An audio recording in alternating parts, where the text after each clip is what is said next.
క్యాండిడేట్లు ఇంతవరకు ప్రచారానికి రాలేదు. వచ్చిన తర్వాత వాళ్ళు ఇచ్చే హామీలను దృష్టిలో పెట్టుకుని ప్రజలకు గతంలో ఎంతవరకు సేవ చేశారు, ఇక ముందు వాళ్ళు ఇచ్చే వాగ్దానాలు ప్రజలకు ఏ విధంగా మేలు చేయబోతున్నారు, ఏ విధమైన ప్రోగ్రామ్స్ ప్రజలకి ఇవ్వాలనుకుంటున్నారు, అలాగే పార్టీ మేనిఫెస్టో దాన్ని దృష్టిలో పెట్టుకొని ఎవరు మేనిఫెస్టో బాగుంటే వాళ్ళకు ఓటేద్దాం అనేది నా అభిప్రాయం. ఓకే, ప్రజెంట్ ఉన్న పరిపాలన గురించి ఏమన్నా మాట్లాడారు? ప్రజెంట్ ఉన్న పరిపాలన ఇంకా మెరుగుపడితే బాగుంటుంది అన్నది నా వ్యక్తిగత అభిప్రాయం. ప్రజలు ఇంకా ఎక్కువ ఎక్స్పెక్ట్ చేస్తున్నారు అనేది నా అభిప్రాయం. ఓకే, కానీ పేద ప్రజలందరికీ ఉపయోగపడే పథకాలు అవన్నీ పెట్టారు, వాళ్ళు లబ్ధి పొందుతున్నారు. లబ్ధి పొందారు. ఆ పథకాలు ఇంకా ఎక్కువ మందికి చేరితే బాగుంటుంది. అందరు వాళ్ళు అసంతృప్తి గురవుతారు.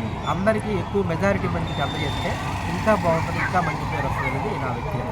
క్యాపిటల్ గురించి క్యాపిటల్ అమరావతి అయితే బాగుంటుంది అంటారా, లేకపోతే ఈ 3 క్యాపిటల్స్ అయితే బాగుంటుంది అంటారా? క్యాపిటల్ ఉన్నా లేకపోయినా ప్రజలకు ఉద్యోగ అవకాశాలు కానీ ఉపాధి అవకాశాలు కానీ అవి మెరుగ్గా ఉంటే క్యాపిటల్తో పనే లేదు. ఎక్కడుండి పరిపాలన చేసినా ఇబ్బంది లేదు. ఎక్కడ నుండి పరిపాలన చేసినా ప్రజలకు వచ్చే నష్టం ఏం లేదు, ఇబ్బంది ఏం లేదు. అది నాది.